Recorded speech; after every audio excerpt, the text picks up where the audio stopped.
to India and Ireland, round Africa and back again. We don't really need to know just where we'll go.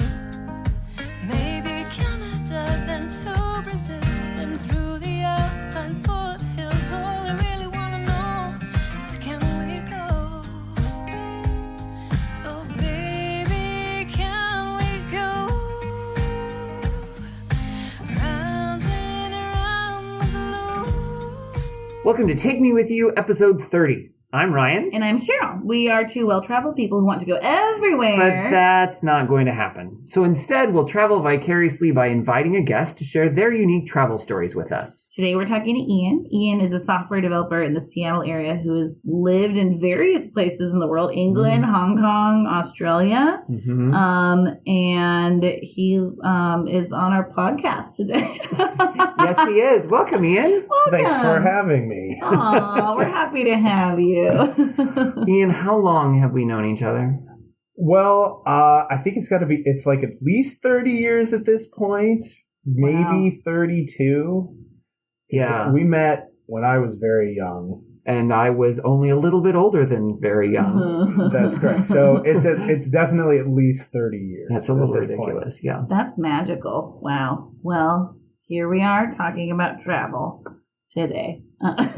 Yes, we are. That's so exciting. Yeah, Ian was on Old Maids, my old podcast, and then the two of you guys actually took over an episode, and that was pretty exciting too. So it's only fitting that we get you on Take Me With You now. So, yeah.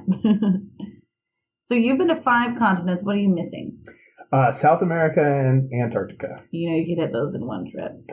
That's true. Oh, yeah, that's a good point. You are one trip away from being in all 7 continents. That's a personal goal of yours, isn't it, Cheryl? Yes. And if I do that, then I beat out my dad, who has been to 6. The only continent he has not been to is Antarctica.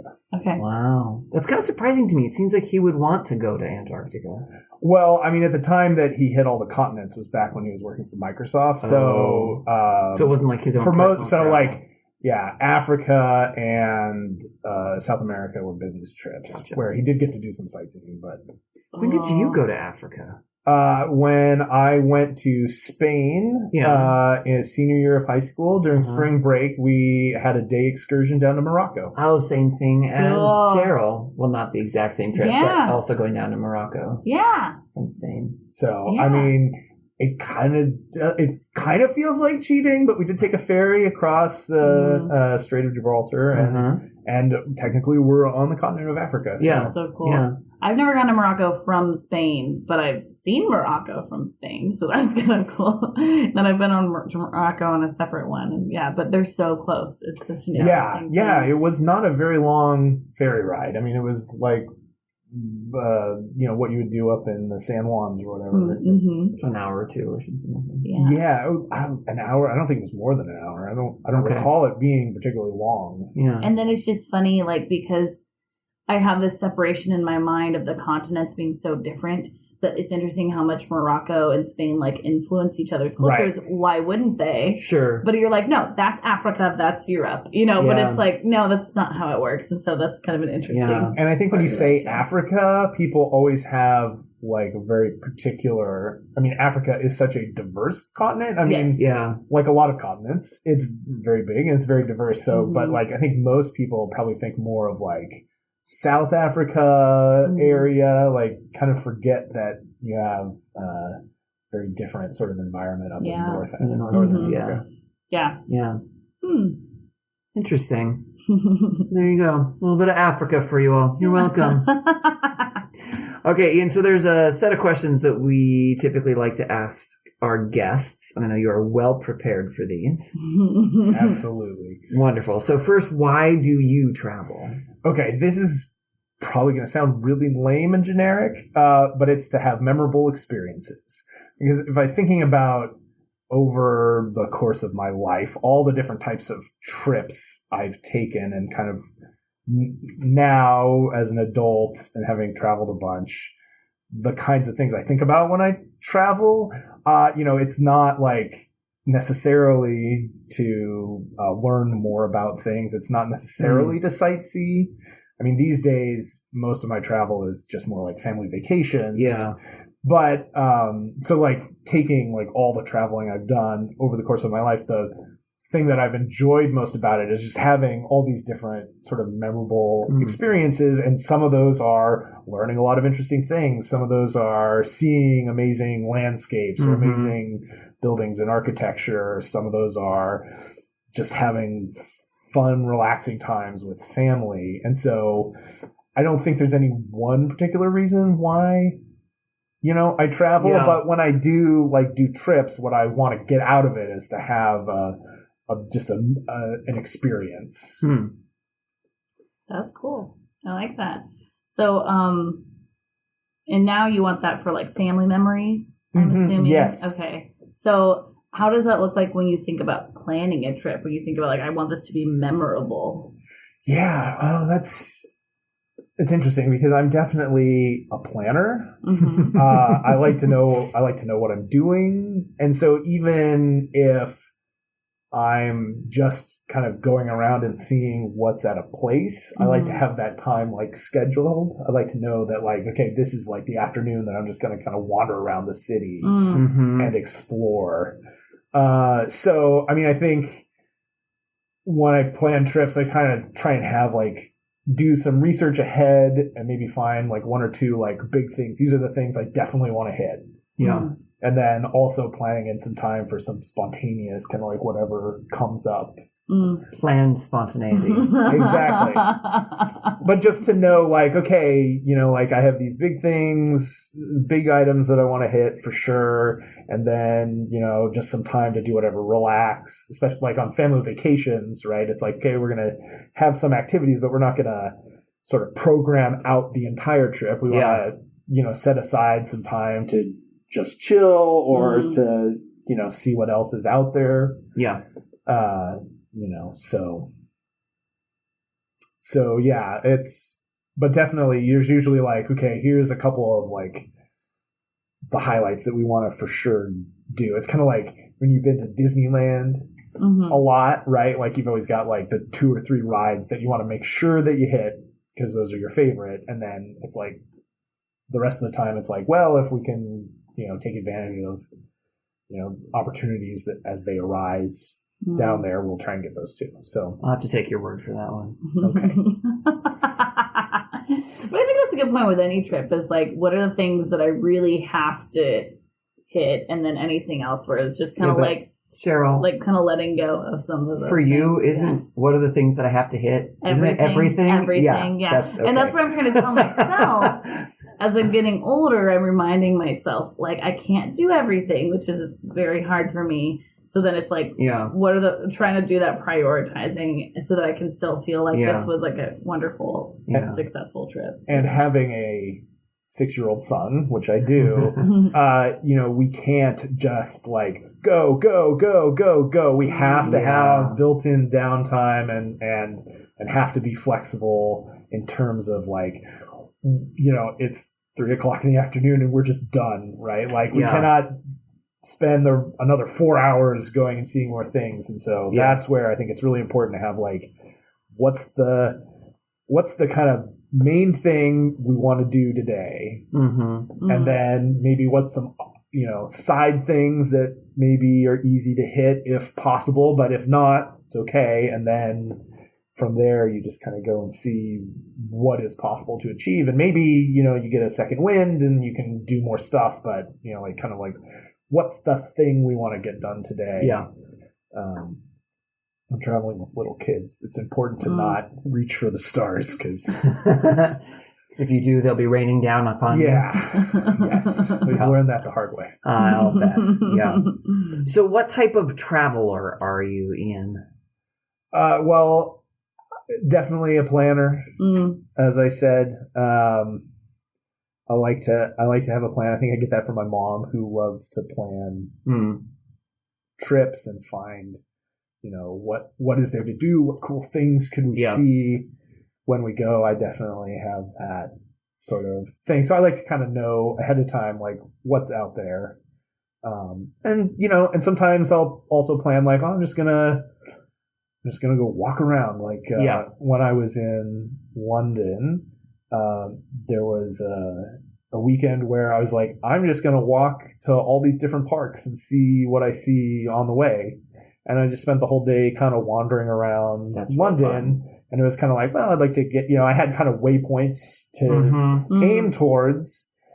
But then in the meantime, it was just kind of like, hey, what's over here? What's, so, but again, it's like I had this plan of that is what I'm going to do. Like, I don't like to just be like, I'm going to just see what's there. I like to have some idea of it. So I'm curious then, as a planner, do you need to be the one with the plan? Ooh. That is a good question. As I've gotten older, no. I like to know that there is a plan. Yeah. Again, having a kid, I've definitely had to learn to be more flexible about things.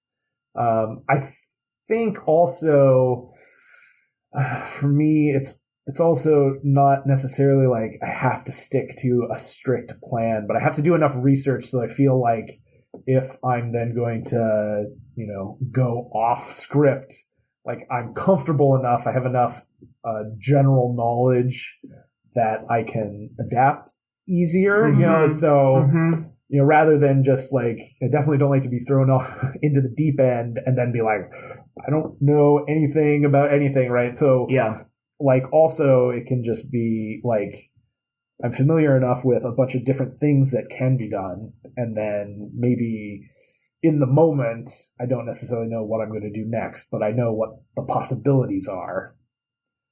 And so it doesn't need to be like strict adherence, but I need to feel like there's either a plan or we know enough that in the moment we can change plans and still like kind of have a sense know what you're doing. Yeah. What's happening. Yeah. I can identify with that. All right. Last initial question, and then we'll dive into your travel story. What is your number one travel tip?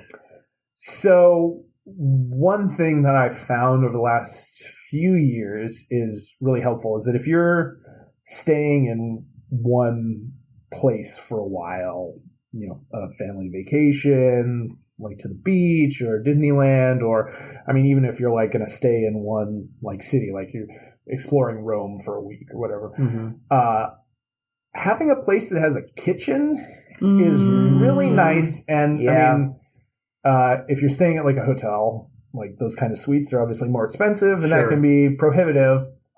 Airbnb obviously makes that kind of thing easier, but having a kitchen is nice because as I've gotten older, having to go out to eat for every meal is just kind of like a pain and overwhelming. And so even if you choose to go out to eat a lot, one thing that's nice is it's a choice. And then having a kitchen really feels like I've got a home base. Come back to, grab a bite to eat, make something simple, whatever, have some downtime while I'm doing that, and just have like just a place to kind of recover before going back out. Yeah. I think it makes it feel much more like this is a place to rest and stuff, whereas like a regular hotel room, sometimes you come back and it's like, well, I'm sitting here, but it doesn't really feel like there's anything to it. If that makes sense. So it's just a bed and a TV. Right. And then it's like then it feels kind of like, I feel like I should be doing something else. It feels like this is just the place where I go to sleep. Yeah. And then I should spend the rest of my time out. So when we've done family vacations to all sorts of places, if there's a kitchen, it's just kind of nice to have that as an option.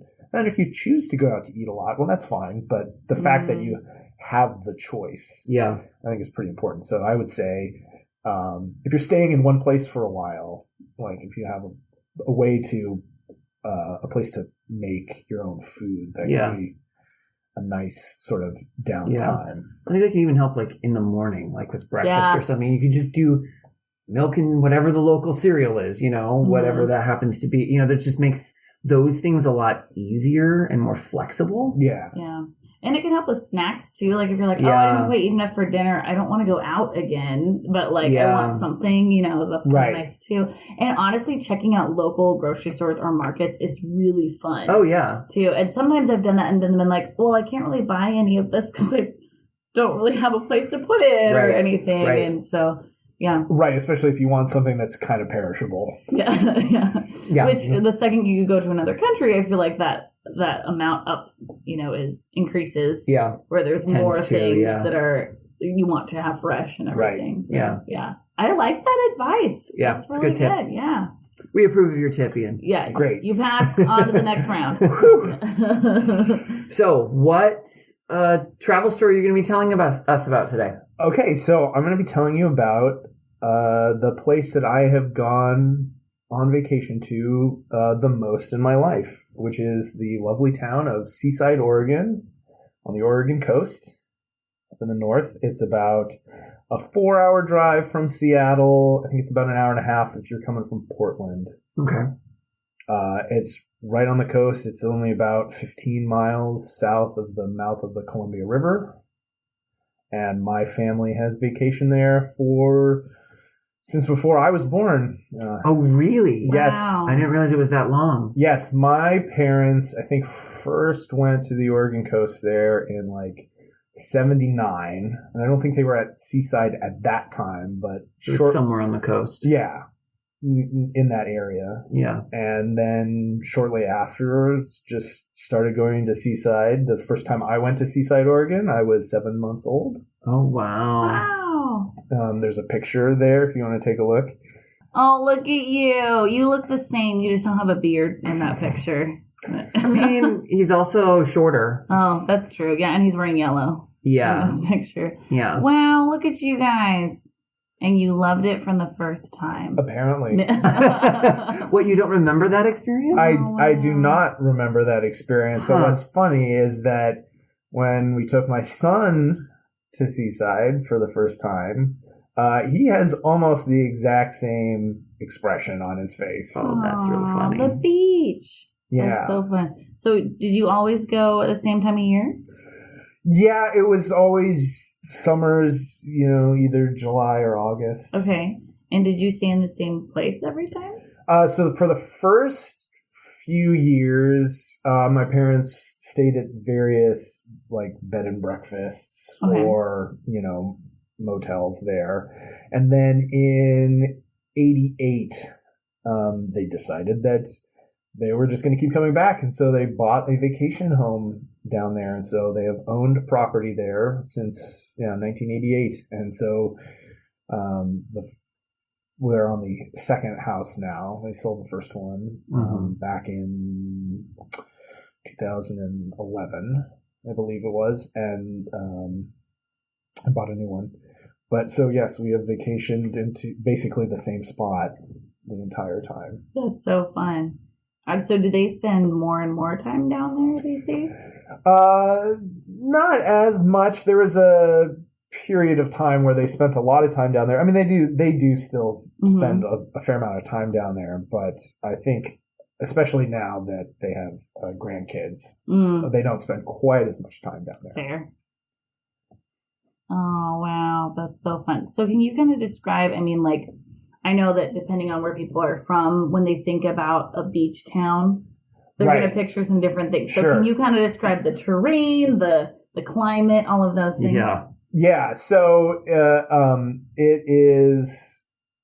I would say it's kind of it's a beach town, sort of like New England or Mid-Atlantic type tourist beach town.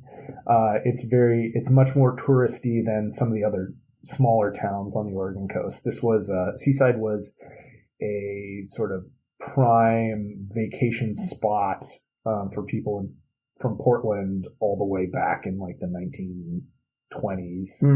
There used to be an actual spur rail line that I think came from Portland that people could take out there. So it was kind of like the place to go in the same way that like Atlantic City in New Jersey kind of was like in the olden days back, everyone went to kind of that area. So this is similar thing. So it's definitely much more geared towards tourists. There's a lot of hotels, a lot of like arcade and amusement type places there.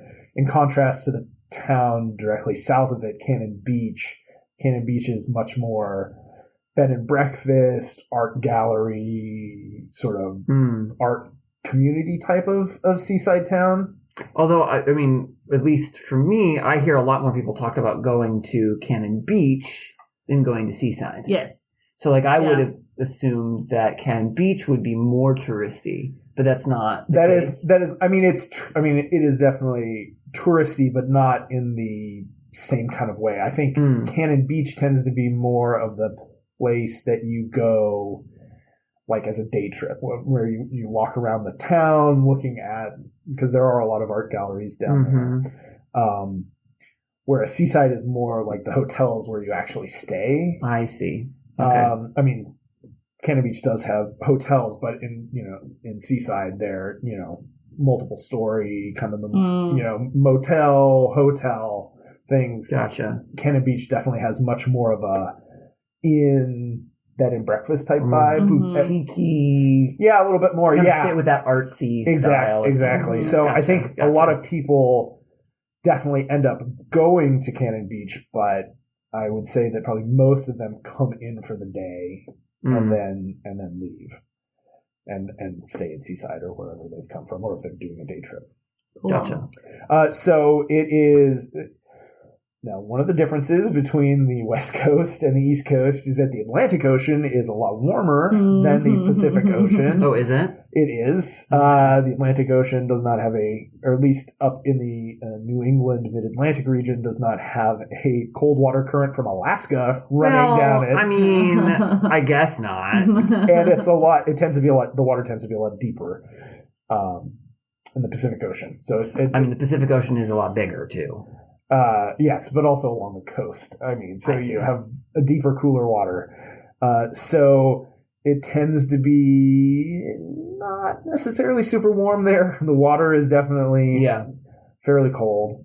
Even the summers cannot be super nice. I mean, sometimes they're sunny and very beautiful, but probably the average temperature is mid to upper 60s, maybe low 70s if you're lucky. We've had some pretty bad summertime weather there. It can get overcast, and you tend to get a lot of weather coming in off the ocean. Sure. Is there fog and stuff like that? Yeah, you have fog and rain. Seaside, obviously, is at the beach, so it's pretty flat, but there's a big headland, sort of defines kind of the southern boundary of the town, called Tillamook Head. And then to the east inland, there's a lot more hills, so you can get a lot of weather coming in off the ocean and then piling up. So there can be some times where you get a lot of inclement weather or just gray overcast. Sure. Which is also, you have to think about like Pacific Northwest weather in general, combined with the coast, makes much more like not like the classic beach trip that you might picture when it's you think about, certainly like, summer beach. Yeah, it's certainly very different from like envisioning like a California style beach where it's sunny and hot and but the beach itself is more like a California beach than it is a lot of Washington or Oregon. That's true. Beaches, it is, right? Yes, it is very fine sand. Yeah, which doesn't happen very much. You're up right, here. because a lot of Washington and Oregon is like the rocky and the tide pools, and not really like a place where you could like be comfortable sitting on the ground.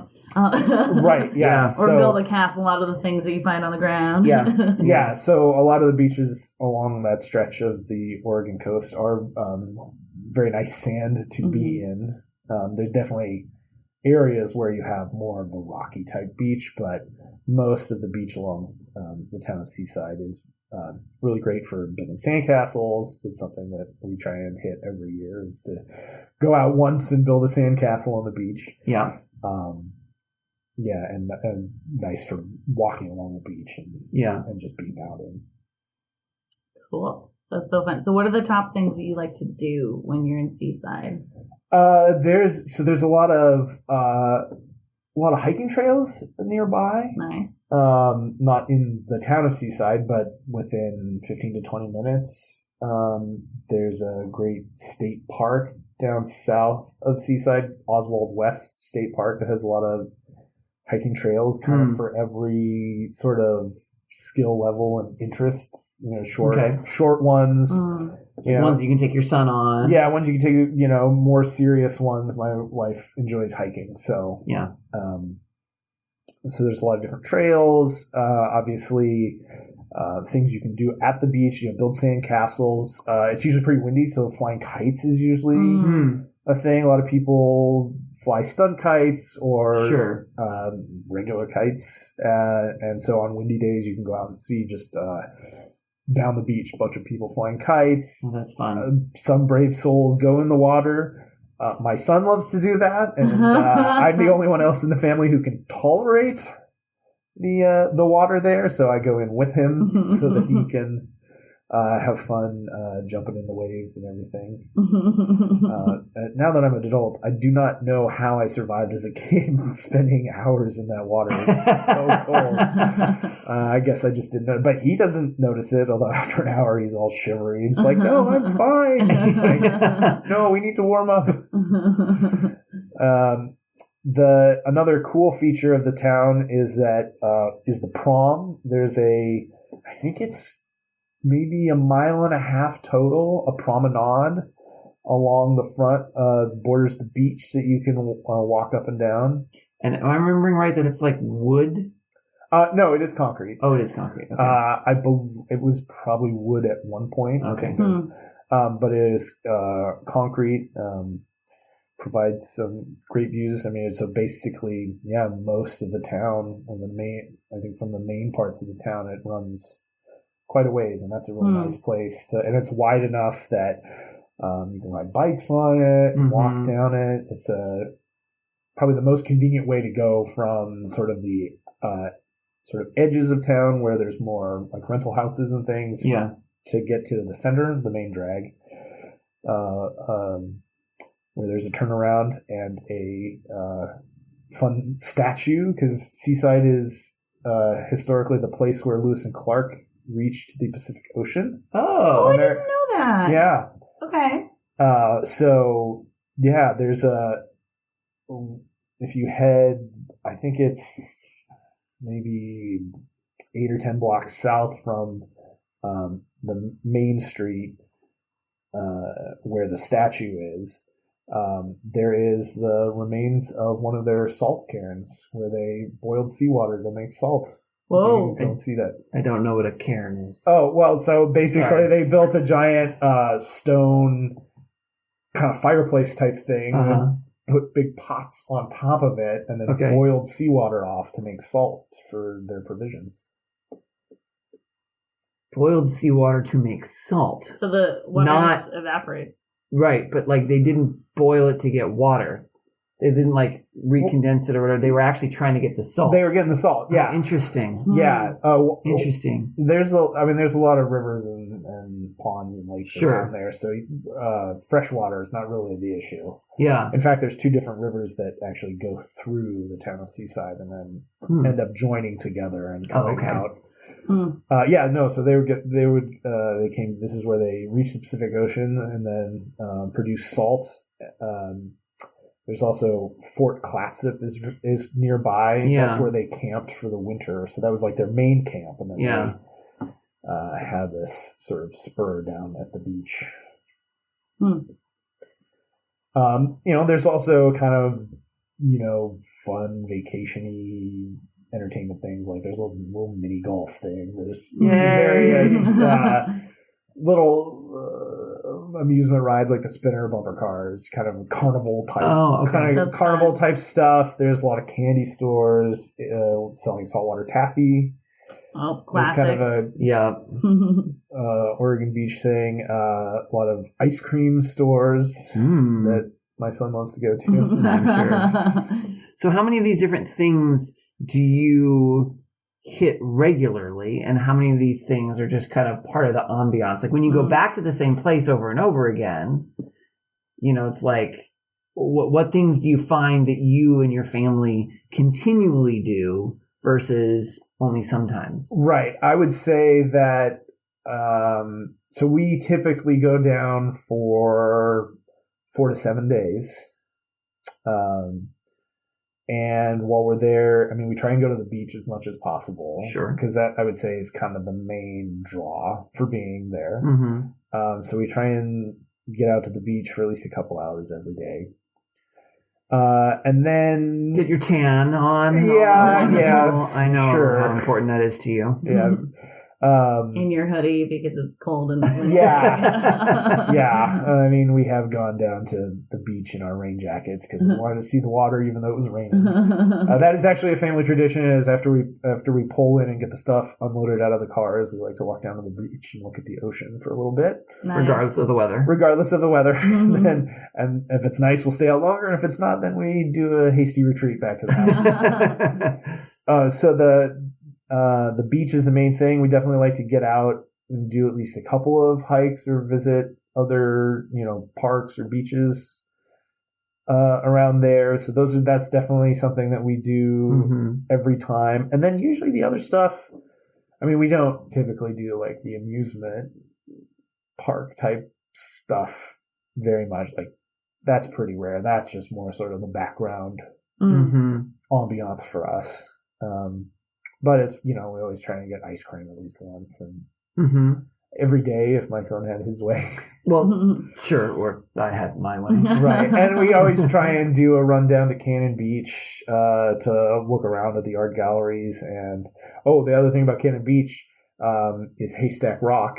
Is a fun place, which is Haystack Rock is a sea stack, the remnants of a headland, now a giant rock edifice, but it's right on the beach, unlike a lot of sea stacks which are out in the water, so you can go pretty close to it. It's actually a bird sanctuary, so you're not actually allowed to climb on the rock itself, but there's tide pools there. And so if you go at the right time, you can go visit the tide pools. That's always a fun thing to do. We try and do that every year. Visit a tide pool. Visit the tide pool at Haystack Rock. Okay. Specifically. But not just going to Haystack, but going to Haystack at the right time to see the tide pools. Yes. See all of the sea anemones and sea stars and barnacles and crabs and all the different things they're scurrying around. Yes.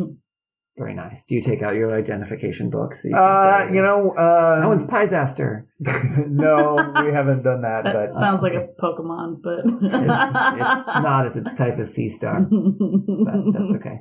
Did you catch it though? Because Pokemon. Yeah, they wouldn't. They You're not supposed to poke them either. It's kind of rude. Yeah, they wouldn't particularly like you taking any of the sea life. Probably from the not. tide pools. No, yeah, but tide pools are so fun. Yeah, that's a fun activity to do. That's very cool. So, other than ice cream, what is your son's favorite activity?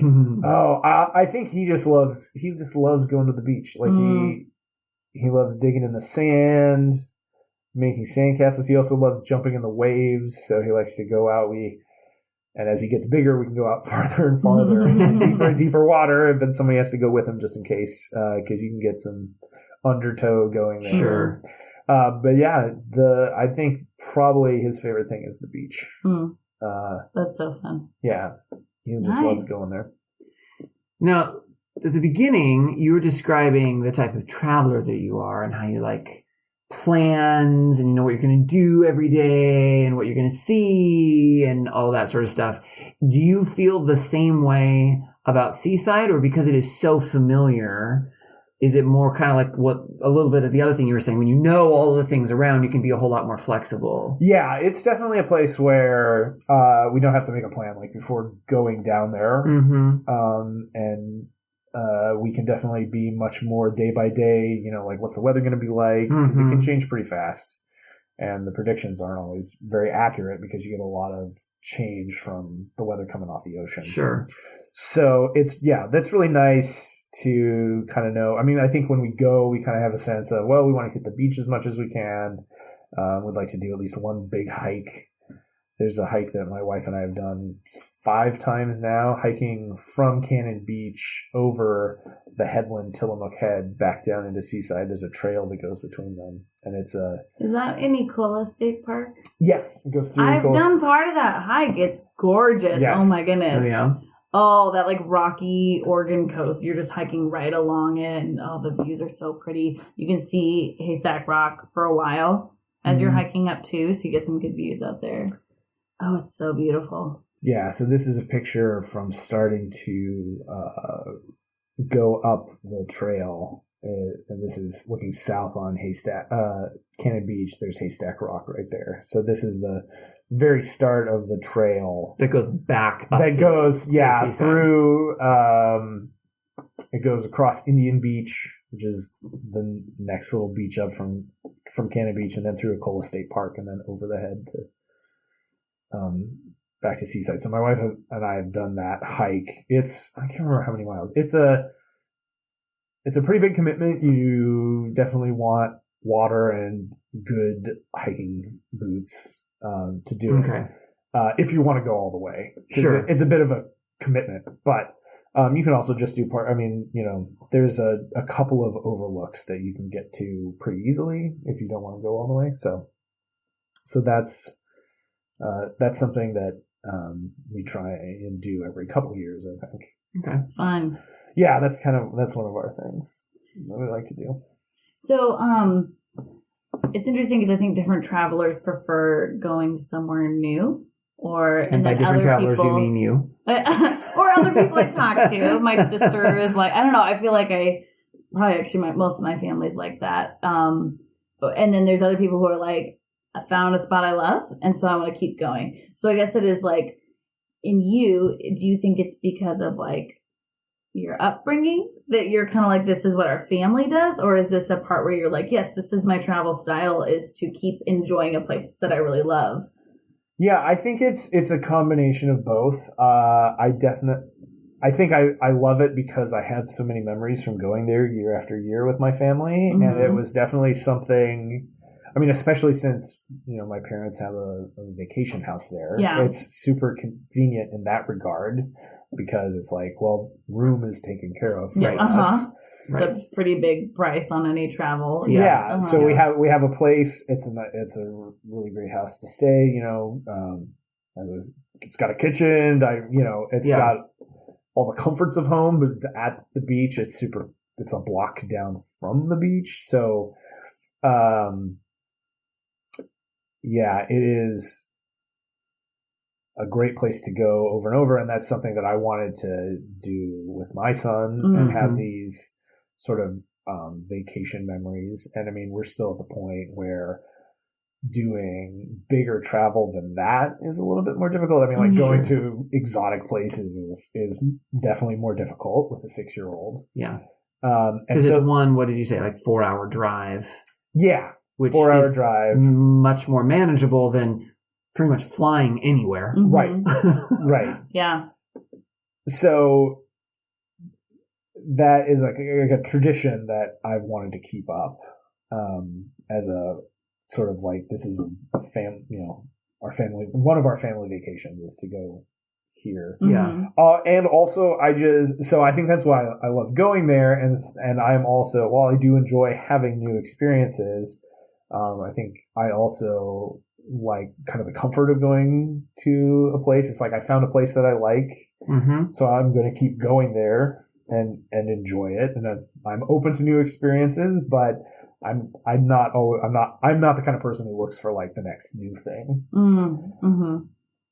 And so it's kind of both. It's, like I found a place that I really love to go to, and then it's sort of this family continuity with the next generation experiencing it. Yeah.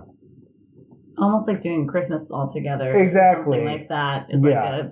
like a Family family tradition. holiday. Yeah, Yeah. a family tradition. Yeah. Mm-hmm. That's really cool. I love it. So fun. Yeah, this is where my wife and I did our honeymoon when we Wow. got married. That's very cool. So there's, just a lot of family memories tied up in that place. And it's a place that I really enjoy.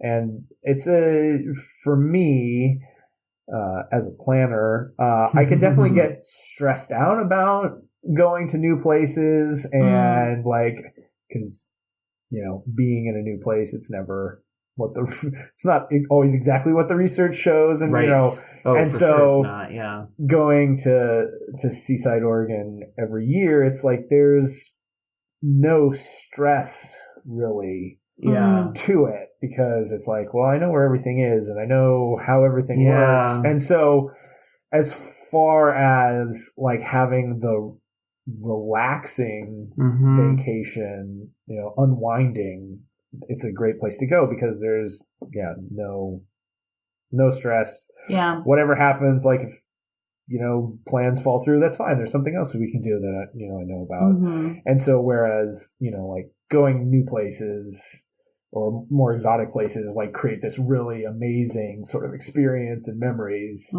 you can't always enjoy it as much in the moment. Yeah. And hopefully looking back on it, you're like, yeah, that was great. And, sure, there were troubles, but whatever, because it was worth it in the end. But this is a place where I can go and it can just be in the moment, relax and unwind.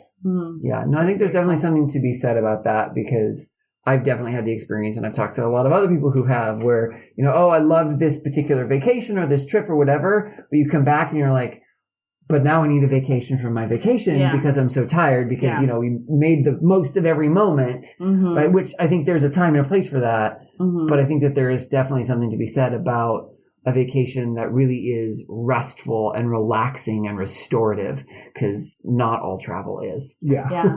Well, and I think honestly that goes along with your travel tip. Like it's a very similar philosophy of saying, get a place with a kitchen so it can kind of be home for you. Yeah. Because like I have found like the way I've done travel a lot of the times, it's like I forget that like when you're traveling, you still need kind of like a weekend, or like time off, even though it's all fun, it is still like it's work. And so you, in a way, and so you still need to like have some downtime. And so that idea of like, don't eat out every meal, or you know what I mean? Like kind of have those breaks and everything.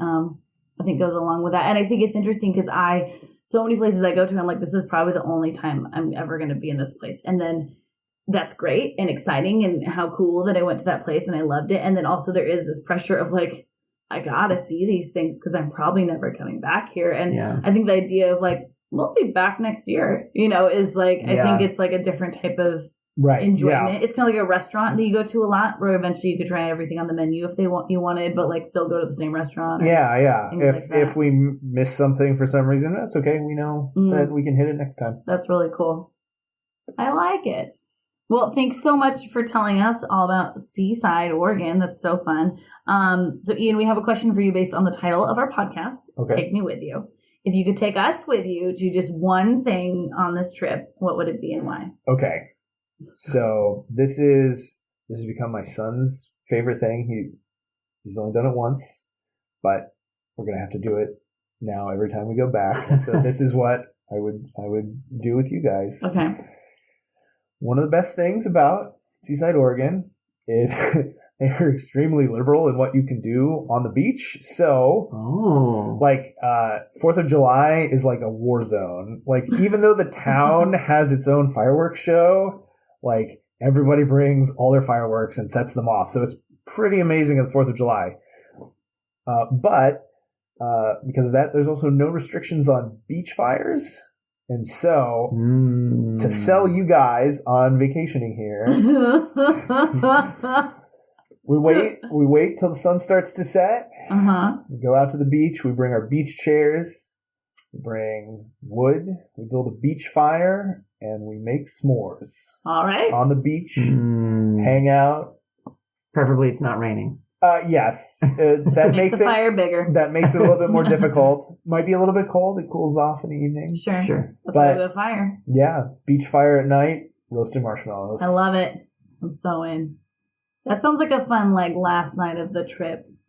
Yeah, I mean we kind of try and pick like the best night, so it's sort of a balance. It's a best night of the trip, whatever. It's definitely a balance, but yeah, that is kind of. Always the highlight of the trip. And so my son got to do that for the first time last year.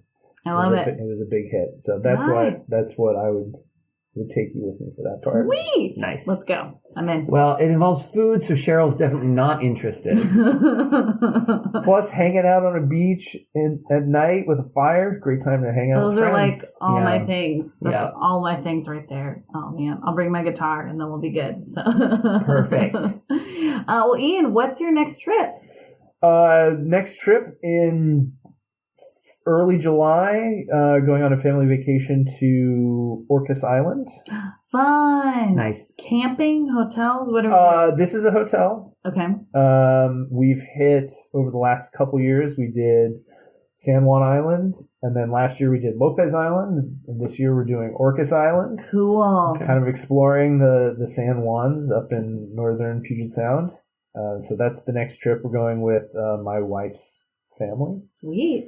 So that'll be fun. And then we haven't actually scheduled the next trip to Seaside, but it'll probably be in August. Cool. That's Oh, typically fun. when you guys go. Yeah, typically. I mean, we've gone anywhere from, my parents have gone by themselves, like over 4th of July. Mhm. When my immediate family goes, it's usually end of July to end of August. Okay. Kind of, it tends to be the last, like, big trip before school starts. Gotcha. Sweet. Very cool. And do you have any travel questions for us?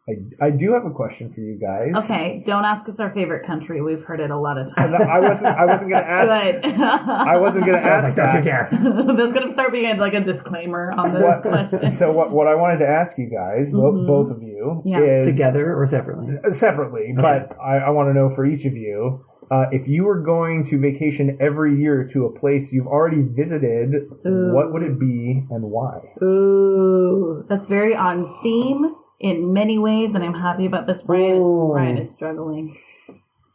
Ryan does visit a place every year. Well, that was part of what I was thinking, and it's not every year. It's not. It's been what? It's been 3 years since I've been there. Okay, but you're going this summer. I'm going back this summer. Aww. I am, and I'm really excited. Oh, where are you going back to? Going back to Ljubljana, Slovenia, in Europe. That would probably be just because I have been back so many times, and it's definitely a place that I wouldn't say it feels like home, because it doesn't feel like home. But I have been there enough, and I know enough people there that there's definitely a familiarity there. Not like Seaside is for you, of course, but definitely there's like I could just go and not have as many plans and like hang out with people, and I like know the city well enough, and I can wander around, and I can do the public transportation. I've got the bus card. I don't remember what it's called now, but there's just enough of those things that like that might be. That might be what I would pick. And it doesn't have to be a place you've been a lot. It could be just like one place you went one time. And you're like, I want to keep coming but back. like, if there's a place that you would want to keep going every year. That's so hard, though. I mean, mine's going to be in Spain. Okay. Of course it is. But where in Spain? You got to pick. You got to pick one part of Spain. You're going to insult people no matter I know. where you pick, Cheryl. So. That's so true. I think Valencia, Okay. which is on the coast. And you've only been there once. Yeah, I only went there once on my most recent trip. Yeah. And it's a beach town, so we got the beach town part down. But it's a city, but it's a smaller city than Barcelona. It's on the Mediterranean, so you got that food going for you. Lots of horchata, so that's great. But like I didn't see everything there. It would be so fun to go back, and like the overall atmosphere, I think maybe because it's on the beach or because it's in Spain or both, is kind of like, it is a little bit like, take it easy, don't do too many things. And so it'd be so fun to go back and like, this time I'm going to go into this museum and then this, you know what I mean? And get to see different things. Or like I got to go in this neighborhood called Little Venice, which looks like a little Venice, but I got to go at night. I would love to go there at different times, and so, or it'd even be fun to go there at different times of the year. So, I mean, there's so many places, but yeah, I think that would be a good one. Cool. So, yeah. Are you happy with your answer? I don't know. I just my brain keeps thinking of other places. I Like, know. well, would it be this place? Or I would it be know. this? I mean, I do love Ljubljana. I think about all like the ramifications of like, so am I saying no to other trips then? See, and then that's of it for me. It's just like, there's so many good ones. well, I've only been there in the summer. Mm. You know, so I only have like one view of it. Yeah. You know, or like, because I was thinking, well, what about like the Alps in Switzerland? The Alps are gorgeous. You know, but I mean, I think it's because of the people. Sure. And that's a good reason. People. Yeah. So if yours wasn't Seaside, Ian, ooh, if it wasn't Seaside, what would yours be? If Seaside didn't exist in an alternate reality where you've never been to Seaside. This is getting dark. Okay. I think that's a good question. I think it would probably have to be London. Yeah. I lived in London for 3 months. So I was doing a school project while I was in college. And I just had so much fun every weekend going out and going to a different museum or a different part of London and seeing what's there, taking different tours. And I mean, obviously London is such a huge city. Yeah. It would take a long time to run out of new things to do. And it's such an accessible city to get around in. And I love the tube. Yeah. Or just walking along the Thames and just all the interesting paths through places. So yeah, I think I might pick London and just like keep exploring it. I mean, it is obviously a metropolis. And so clearly there's a lot of stuff to do there. Yeah. But yeah, I think I had just so much fun exploring different things and, you know, checking out different museums and going to places that like I wouldn't probably have gone to if I was only there for a week. Right? Like, because when you're there for months, it's like you can go and try out things that I'm definitely the kind of person who it's like, I know what I like. And so I'm going to hit those things, you know, given a limited amount of time, I'm going to hit the things that I like or the things that are adjacent to the things I like. Yeah. But being there for so long, I was able to go and visit places that, you know, if I was only there for a week, I wouldn't have gone to. So, yeah, I think London. That's awesome. Very cool. All right. So we are on to the last segment of our episode called Wish You Were Here. For this part, all three of us are going to share a travel attraction from our experiences. Think of it kind of like a postcard snapshot of this one thing that was part of a trip that we did and just like, wish you were here. And we're just going to share about that real cool attraction. So Ian, would you like to go first? Sure. In keeping with the theme of vacationing in Oregon, I'd like to highlight Crater Lake National Park. Ooh, I totally approve of this highlight. Which is, we were vacationing down in Southern Oregon in Ashland for the Oregon Shakespeare Festival. Oh, yeah. And we had a day where I think we didn't have anything to do until the evening. And we're like, hey, we're not that far from Crater Lake.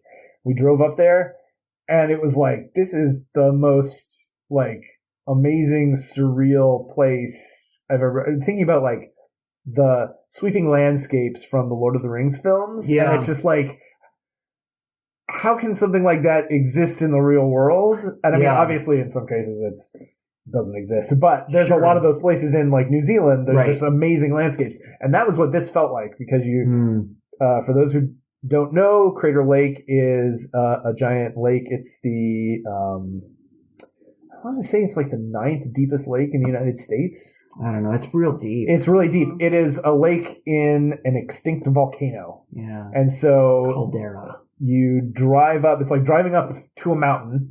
Because it is a mountain. Because it is a mountain. It's a volcano. But you get to the top. So you're up on a mountain and then you're looking down the mountain into a lake that is the bluest water. Oh, yeah. I have ever seen. And we took pictures of it. And the pictures look like you've done digital processing. Yeah. But but I swear that the color you see in those pictures is the color you see in real life. Yeah. It was just amazing. And because it's a mountain, the snow lasts for a very long time. And so even though we were there in mid-June, the sides still had tons of snow. And it was just amazing. It's like being in an alpine lake, but the lake is huge. Yeah. And it's in this giant bowl. Anyway, it is. I'm really glad that we decided to do that because it is probably one of the most amazing sort of landscapes I've ever seen. How long was the trip from Ashland? Not very long. I want to say it was maybe an hour. Oh, really? It's that close? That's not bad. It is pretty. Yeah, maybe an hour and a half. Not very long. Okay. Yeah, That is not very long. Yeah, Cheryl, have you been there? as a kid, but I Okay. want to go back. Yeah, because but even my childhood memories of it were pretty stunning. But I think when you're a kid, you don't fully realize how impressive things are sometimes. Mhm. Right. So I would love to go back as an adult. Yeah. I did drive down from Washington through Bend, Oregon, and then down to the Bay Area one time, and I considered going past there because it's not that far out of the way, Yeah, and then if I you're going- decided not to in the moment and stuff. Yeah, if you're but- going south from Bend, you go right near it. Yeah, Yeah. it's not too far. So I need to, I don't know, I need to Yeah. hit it one of these times I'm going up and down somewhere. Yeah, so Yeah. that's so fun. I love it. That's It's great. very impressive. Yeah. Cheryl. All right. Well, mine is going to be in a similar region. It's technically in California, but actually I went to this on a road trip from the Bay Area up through the Redwoods. So, Okay. and my sister and I was on this trip with her, and we learned that there was a glass beach in California, or known as a glass sand beach. Okay. And we were like, what's that? We should go to it. And so obviously it's like, What's that? We should go to it. That's the same way you and I respond, right, Ian? Well, I mean, What is that? Let's go. Well, I that might be the one case because when I hear someone say glass beach, all I can think of is like a volcano erupted and the hot lava melted the sand into glass, and then I'd be like, why would that happen in California? And so yes, I would be very intrigued. I mean, it's just a beach, and it looks more. It's pretty far north in Northern California. I'm sure you guys on a map. You can see the Bay Area. You can see where. So it's it's halfway between the border of California and the Bay Area. I would say along California, the coast. Oregon, and then down to San Francisco area. Mm-hmm. Yeah. Okay. And so it's a little. I mean, if you're going up 101, it is out of the way because you have to go over to the coast to go. You mean if you're going up I-5? Or 101. Oh, it's even farther off 101? Yeah, 101 is inland a little bit. And then this is on Highway 1 then? Is that, Okay. Is that, yeah. I believe this is, it's on Highway 1. Okay, yeah. So, it's funny because in my mind, there was zero sand and only pieces of glass. And it's sand mixed in with this colorful glass. But it's very cool still. And so, it's now, a when you cool say beach. glass. It's colorful, round, smooth pieces of glass Okay. in the sand everywhere. Interesting. And so, and it's all these different colors. And then there's also just the sand. It's also just a cool beach. It's kind of, you can start seeing the rockiness when you're getting more in the Northern California, almost Oregon, where it's not just flat, pretty white sand beach, but more you got that rocky coast going on. So there's interesting levels of rocks you can climb up on. And so it's just a fun beach to go to. And then really different sand and everything. So it is in Fort Bragg, California. But honestly, if you go on Google Maps and search Glass Beach, and it will come up, and that's the one. So well, that makes it easier. Google knows what's up. So yeah, check it out. It's Awesome. very fun. Yeah. And how about you, Ryan? So for me, the one that I picked is actually in London. So interesting that Great choice. Yes, you were talking about all of the different things that you can do in London, and so my wish you here is probably one of my favorite things in London. It's now been, I was just doing the math in my head, 15 years since I've been there. So who knows if it's still the same or not. The British Museum is super well known. It's super famous. At the time when I was there, I think it has been remodeled since I was there, which was more than 15 years ago. But I was not super impressed with the British Museum, to be honest. It was fine, and the Rosetta Stone was cool, but there was just a lot of stuff just wasn't labeled. It was just randomly in these cases, and I was like, I don't know what I'm looking at. I should be impressed, but I'm not. That's just my own personal problem. But there's this other thing that isn't actually at the British Museum. It's not super far from it, but I don't remember exactly how far away. And it's it's still connected to the British Museum, but it's the British Museum Library. And it's a separate location. It's a lot smaller. It's way less busy. At least there was at the time. And both me and my cousin who went with me were both agreed that we enjoyed that. At least this is what I'm remembering anyway, a lot more. The British Museum Library has, go figure, books, manuscripts, things.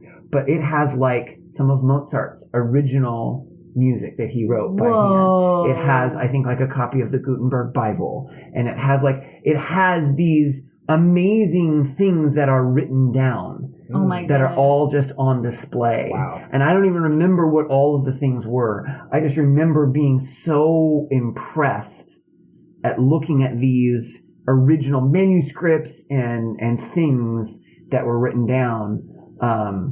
And it didn't have the big gargantuan feeling like the British Museum. The British Museum is huge, right? These big giant halls and lots and lots of people, whereas the British Museum Library felt much more intimate and the rooms were smaller and the lighting was more moody. I don't know. Like it was a little bit darker. So it wasn't like dark, but darker because, they're worried about the manuscripts, and aging and things like that. So it was a really, really cool experience, and I would love to go back there again whenever I get back to London. That's one of the places I would totally go back to see again, and I would definitely recommend if anyone happens to be going to London, that would be a place to go. I don't know if you ever made it there while you were there. I did not, and I wish I did though. Do you think it was because, there's a lot of interesting things that were clearly made by humans in the British Museum, but I think that a lot of the stuff that they have on display, it feels a little bit more impersonal. Thinking about the Rosetta Stone is amazing, but it's also hard to sort of put yourself in the place of the person who is carving that. But I could imagine a piece of paper that Mozart wrote on. I mean, there's definitely much more of it seems to me like a human connection. With that, which I think maybe makes it more amazing when you think about the history of this piece of paper. Yeah. That's so cool. Yeah. Oh man, I need to go there now. Add it to the list. I was going to say, just add it to the list there, Cheryl. Okay, well, that's going to do it for this episode. Ian, thank you so much for sharing about Seaside. Thank you for having me. Very much enjoyed it. Yay! For everyone else, we would love for you to follow us on all of the social media. We are at TMWI Podcast. That's TMWI for Take Me With You Podcast. We'll be posting some of the cool pictures that Ian showed us here. We'll be posting some of those on our Instagram account and Facebook. So if you want to check out some of those, please go ahead and follow us. You can also email us at timwepodcast@gmail.com and send us your travel stories or questions or guest suggestions or what is the place that you like to go back to over and over again. Absolutely. Or you could call us and leave us a voicemail or send us a text message because that's how fancy we are. We're so fancy. We are. So the number for that would be 406-763-8699, or if it's easy to remember, 406-POD-TIMWE. Please also remember to rate and review us on iTunes and hit the little subscribe button on whatever app you happen to be using to listen to this so that you can get every one of our episodes as it comes out and you won't miss any of them. That's right. As always, thank you so much to Beth Reed Miller for her awesome artwork. You can check out more of her artwork at Beth Is Something. And also thank you to Erica Corbin for our awesome theme song, Round the Globe. You can check her out on Spotify, etc. at Erica Corbin.